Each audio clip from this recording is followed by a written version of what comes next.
Hi on, welcome to competitive cracker. ഞാൻ Chikkumon Philip. അപ്പോൾ നമ്മൾ കഴിഞ്ഞ ഒരു വീഡിയോയിൽ പറഞ്ഞിരുന്നു, നിങ്ങൾക്ക് എന്തെങ്കിലും ഡൗട്ടുകൾ ഉണ്ടെങ്കിൽ നമ്മുടെ കമന്റ് ബോക്സിൽ നിങ്ങൾ ചോദിക്കാനായിട്ട് പറഞ്ഞിരുന്നു. അതുപോലെ തന്നെ നമ്മൾ നമ്മുടെ കമന്റ് ബോക്സിൽ ഒരു ഗൂഗിൾ ഫോം കൊടുത്തിരുന്നു നിങ്ങളുടെ ഡൗട്ടുകൾ ചോദിക്കുന്നതിന് വേണ്ടിയിട്ട്.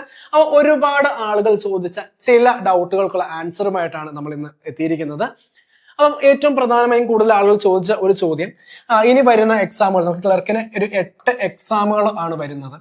ഇതിൽ ഏതെങ്കിലും എക്സാം അപ്ലൈ ചെയ്തിട്ടും എഴുതിയില്ല എങ്കിൽ എന്തെങ്കിലും ബുദ്ധിമുട്ടുണ്ടോ, അല്ലെങ്കിൽ പ്രൊഫൈൽ ബ്ലോക്ക് ആകുമോ, അല്ലെങ്കിൽ അങ്ങനെ എന്തെങ്കിലും പ്രശ്നങ്ങൾ ഉണ്ടോ എന്ന് എല്ലാവരും ചോദിച്ചിരുന്നു. അപ്പൊ ഈ ഒരു ചോദ്യത്തിനുള്ള മറുപടിയുമായിട്ടാണ് നമ്മൾ ഇന്ന് എത്തിയിരിക്കുന്നത്. നമ്മുടെ ആദ്യത്തെ എക്സാം വരുന്ന ഡിസംബർ മാസമാണ്. ഇപ്പൊ അതിന്റെ നമ്മുടെ ഹാൾ ടിക്കറ്റ് നമ്മുടെ പ്രൊഫൈലില് അവൈലബിൾ ആണ്.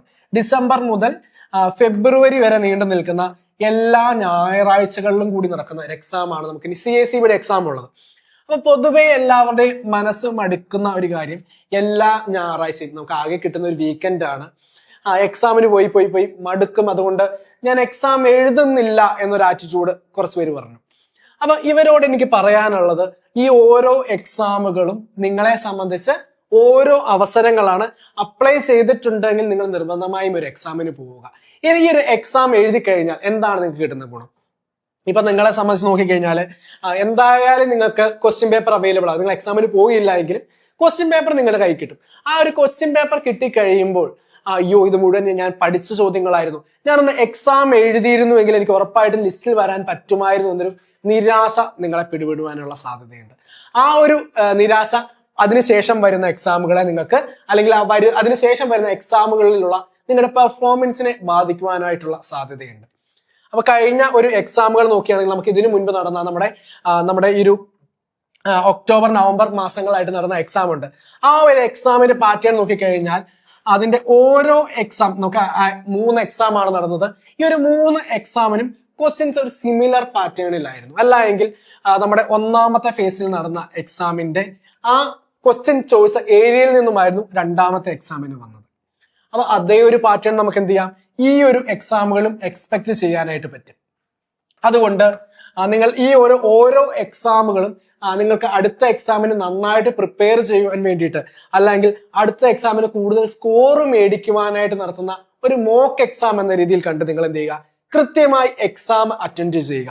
ദൂരമായിക്കോട്ടെ അല്ലെങ്കിൽ എന്ത് ബുദ്ധിമുട്ടാണെങ്കിലും മാക്സിമം നിങ്ങൾ എന്ത് ചെയ്യുക, ഈ ഒരു എക്സാം എഴുതുവാനായിട്ട് നോക്കുക. കാരണം ഈ ഒരു 8 കാറ്റഗറിയിൽ അപ്ലൈ ചെയ്തിരിക്കുന്ന ആളുകളുടെ എണ്ണം വ്യത്യസ്തമാണ്. എല്ലാവരും എല്ലാ കാറ്റഗറിയിലും അപ്ലൈ ചെയ്തിട്ടില്ല, എല്ലാവരും എല്ലാ സോണിലും അപ്ലൈ ചെയ്തിട്ടില്ല. അപ്പൊ അതുകൊണ്ട് തന്നെ നമ്പർ ഓഫ് ആപ്ലിക്കൻസ് ഡിഫറെന്റ് ആണ്. അതുകൊണ്ട് തന്നെ ഈ ഓരോ എക്സാമിന്റെയും കട്ട് ഓഫ് ആണ് എപ്പോഴും എല്ലാവരും നമ്മളോട് ചോദിക്കുന്ന മറ്റൊരു ഡൗട്ട് അല്ലേ. എക്സാം കഴിഞ്ഞു കഴിഞ്ഞാൽ ഇൻബോക്സിലും കമന്റ് ബോക്സിലും നിറയുന്ന ഒരു ചോദ്യം കട്ട് ഓഫ് ആണ്. അപ്പൊ ഈ വരുന്ന എക്സാമുകൾക്ക് ഇനി നമുക്ക് ഡിസംബർ മുതൽ ഫെബ്രുവരി വരെ നീണ്ടു നിൽക്കുന്ന എക്സാമിന് കട്ട് ഓഫ് വളരെ ഡിഫറെന്റ് ആയിട്ടായിരിക്കും വരിക. അതായത് ഇപ്പൊ നമ്മൾ പ്രതീക്ഷിക്കുന്ന 75 to 85 റേഞ്ച് ക്വസ്റ്റ്യൻ, അല്ലെങ്കിൽ ഈ ഒരു കട്ട് ഓഫ് ആണ് നമ്മൾ എപ്പോഴും ഈ ഒരു പുതിയ പാറ്റേണിൽ നടന്നത് നമ്മൾ കണ്ടത്. അപ്പൊ ഇതിൻ്റെ അകത്ത് ഓരോ എക്സാമിനും ഓരോ കട്ട് ഓഫ് ആണ്, ഓരോ നിലവാരത്തിലുള്ള ചോദ്യങ്ങളുമാണ്. അതുകൊണ്ട് ഇതിൻ്റെ അകത്ത് ഏത് എക്സാം ആയിരിക്കും നിങ്ങൾക്ക് എളുപ്പം എന്ന് നമുക്ക് മുൻകൂട്ടി പ്രിഡിക്റ്റ് ചെയ്യാനായിട്ട് പറ്റത്തില്ല. അതുകൊണ്ട് നിങ്ങൾ അപ്ലൈ ചെയ്തിട്ടുണ്ടെങ്കിൽ നിർബന്ധമായും ഈ ഒരു എക്സാം നിങ്ങൾക്ക് എന്ത് ചെയ്യുക, അറ്റൻഡ് ചെയ്യുക. അത് നിങ്ങളുടെ ഓരോ ദിവസം അല്ലെങ്കിൽ നിങ്ങളുടെ ഓരോ എക്സാമിന്റെയും പെർഫോമൻസ് ഇൻക്രീസ് ചെയ്യുകയാണ് ചെയ്യുന്നത്. നിങ്ങൾക്ക് വേണ്ടി കൂടുതൽ പഠിക്കുവാൻ വേണ്ടി, കൂടുതൽ ചോദ്യങ്ങൾ പരിചയപ്പെടുവാൻ വേണ്ടിയിട്ടാണ് നിങ്ങൾ ഓരോ എക്സാം എഴുതുന്നത് എന്നുള്ള ഒരു ആത്മവിശ്വാസം, അല്ലെങ്കിൽ ആ ഒരു ചിന്തയോടുകൂടി, ആ ഒരു മനോഭാവത്തോടുകൂടി നിങ്ങൾ എക്സാമിനെ സമീപിക്കുക. അതുപോലെ തന്നെ എപ്പോഴും ചോദിക്കുന്നു, സാർ കഴിഞ്ഞ എക്സാമിന് എനിക്ക് ഇത്ര മാർക്കുണ്ട്, ഞാൻ സേഫ് ആണോ? അല്ലെങ്കിൽ സാർ എനിക്ക് ഈ തവണ കഴിഞ്ഞ എക്സാമിന് നന്നായിട്ട് പെർഫോം ചെയ്യാൻ പറ്റിയില്ല, കട്ട് ഓഫ് കടക്കാനായിട്ട് ചാൻസ് ഇല്ല, ഇനി ഞാൻ പഠിച്ചിട്ട് കാര്യമുണ്ടോ എന്നതാണ് മറ്റൊരു സംശയം ചോദിക്കുന്നത്. നിങ്ങളൊക്കെ ഒരു കാര്യം ഓർക്കേണ്ടതുണ്ട്, ഞാൻ എപ്പോഴും പറയുന്ന ഒരു കാര്യമാണ്, നമുക്ക് ഒരു സമയമുണ്ട്, നമുക്ക് നമ്മളുടെ വിജയിക്കാൻ വേണ്ടി ഒരു സമയമുണ്ട്. ആ സമയം വന്നെത്തുന്നതിന് വേണ്ടിയിട്ടുള്ള ഒരു കഷ്ടപ്പാടാണെന്ന് കരുതി നിങ്ങൾ മുൻപോട്ട് പഠിച്ചു പോവുക. ഉറപ്പായിട്ടും നിങ്ങൾക്ക് വിജയിക്കുവാനായിട്ട് പറ്റും. ഒരിക്കൽ പഠിച്ചിട്ട് കറക്റ്റായിട്ട് സ്കോർ ചെയ്യാൻ പറ്റില്ല എന്ന് പറഞ്ഞ് ഇട്ടിട്ട് പോയ ഒരു ആൾക്ക് ഒരിക്കലും ജയിക്കുവാനായിട്ട് പറ്റില്ല. തോറ്റിട്ട് വീണ്ടും വീണ്ടും വീണ്ടും പരിശ്രമിക്കുന്ന ഒരാൾക്ക് മാത്രമാണ് വിജയിക്കാനായിട്ട് പറ്റുക. അതുകൊണ്ട് നിങ്ങൾ എന്ത് ചെയ്യണം, അതുകൊണ്ട് നിങ്ങൾ കൃത്യമായി മുൻപോട്ട് തന്നെ പോവുക. ഞാൻ പറയുന്നത് പോലെ തന്നെ നിങ്ങൾക്ക് ഓടാനായിട്ട് പറ്റില്ലെങ്കിൽ നിങ്ങൾ നടക്കുക, നടക്കാൻ പറ്റിയില്ല എങ്കിൽ നിങ്ങൾ എഴുതുക. എങ്ങനെയാണെങ്കിലും നിങ്ങൾ മുൻപോട്ട് തന്നെ പോയിക്കൊണ്ടിരിക്കണം എന്ന് ഞാൻ എവിടെയോ വായിച്ചതുപോലെ ഓരോ ദിവസം 1 മാർക്കെങ്കിൽ 1 മാർക്ക് കൂടുതൽ മേടിക്കുവാനായിട്ടുള്ള ആ ഒരു വാശിയോടുകൂടി നിങ്ങൾ പഠിക്കാൻ നിങ്ങൾക്ക് ഉറപ്പായിട്ടും ഈ ഒരു റാങ്ക് ലിസ്റ്റ് എത്തുവാനായിട്ട് പറ്റും. അതുപോലെ മറ്റു കുറച്ച് പേര് ചോദിക്കുന്ന ചോദ്യമാണ്, സാർ സ്റ്റേറ്റ്മെന്റ് ലെവൽ ചോദ്യങ്ങളാണ് കഴിഞ്ഞ എക്സാമിന് വന്നത്, ഞങ്ങൾക്ക് സ്റ്റേറ്റ്മെന്റ് ലെവൽ ചോദ്യങ്ങൾ ചെയ്യാനായിട്ട് പറ്റിയില്ല, അല്ലെങ്കിൽ അതിന് സമയം കിട്ടിയില്ല, എന്താ സാറ് ചെയ്യാൻ പറ്റുക എന്ന് എല്ലാവരും ചോദിക്കുന്നുണ്ട്. അപ്പൊ ഈ ഒരു ചോദ്യത്തിനുള്ള മറുപടി എന്ന് പറയുന്നത് എനിക്ക് ഒരുപാട് നിങ്ങളോട് പറയേണ്ട കാര്യമൊന്നുമില്ല. എല്ലാവരും ഒരുപാട് ആളുകൾ ചോദിച്ച ഒരു കാര്യമാണ് നമ്മുടെ എക്സാം ബാച്ച് എന്ന് പറയുന്നത്. നമ്മൾ പ്യൂറായിട്ടും സ്റ്റേറ്റ്മെന്റ് ലെവൽ ചോദ്യങ്ങൾ ഉൾപ്പെടുത്തിയിട്ടുണ്ട്.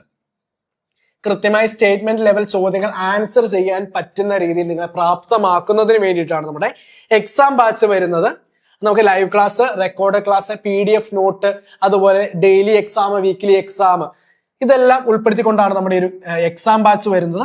സ്റ്റേറ്റ്മെന്റ് ലെവൽ ചോദ്യങ്ങൾ എങ്ങനെ ആൻസർ ചെയ്യാം, അതിന് എന്തൊക്കെ കാര്യങ്ങളാണ് നമ്മൾ ശ്രദ്ധിക്കേണ്ടത്, എങ്ങനെ നമുക്ക് സമയം മാനേജ് ചെയ്യാം, ഇത്തരം കാര്യങ്ങൾ നമ്മുടെ എക്സ്പേർട്ട് ഫാക്കൽറ്റീസ് ആയ Aadira miss, Prashant sir, Vishnu sir, അങ്ങനെ എല്ലാവരും കൃത്യമായി നിങ്ങളെ പറഞ്ഞു തന്ന് ഉറപ്പായും ഏത് സ്റ്റേറ്റ്മെന്റ് ലെവൽ ചോദ്യങ്ങളും നിസ്സാര സമയം കൊണ്ട് നിങ്ങളെ ആൻസർ ചെയ്യുന്നതിന് വേണ്ടി പ്രാപ്തമാക്കുന്ന ഒരു ബാച്ചാണ് നമ്മുടെ ഒരു എക്സാം ബാച്ച് എന്ന് പറയുന്നത്.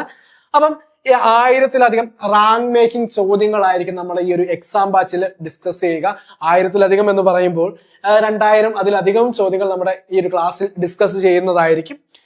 അപ്പം നമ്മുടെ ഒരു ബാച്ചിനെ കുറിച്ച് കൂടുതൽ അറിയുന്നതിനും അഡ്മിഷൻ എടുക്കാൻ വേണ്ടി നിങ്ങൾ ഈ ഒരു നമ്പറിലാണ് കോൺടാക്ട് ചെയ്യേണ്ടത്. അതുപോലെ നമ്മുടെ ചാനൽ ആദ്യമായിട്ടാണ് നിങ്ങൾ കാണുന്നതെങ്കിൽ ചാനൽ ഒന്ന് സബ്സ്ക്രൈബ് ചെയ്തേക്കുക. അതുപോലെ തന്നെ നമ്മുടെ ഇൻസ്റ്റാഗ്രാം ചാനൽ ഫോളോ ചെയ്യാത്തവരുണ്ടെങ്കിൽ ഒന്ന് ഫോളോ ചെയ്തേക്കുക. അതുപോലെ നമ്മുടെ ഒരു സ്റ്റഡി ഗ്രൂപ്പിന്റെ ലിങ്ക് ഞാൻ കമന്റ് ബോക്സിൽ കൊടുത്തിരിക്കാം.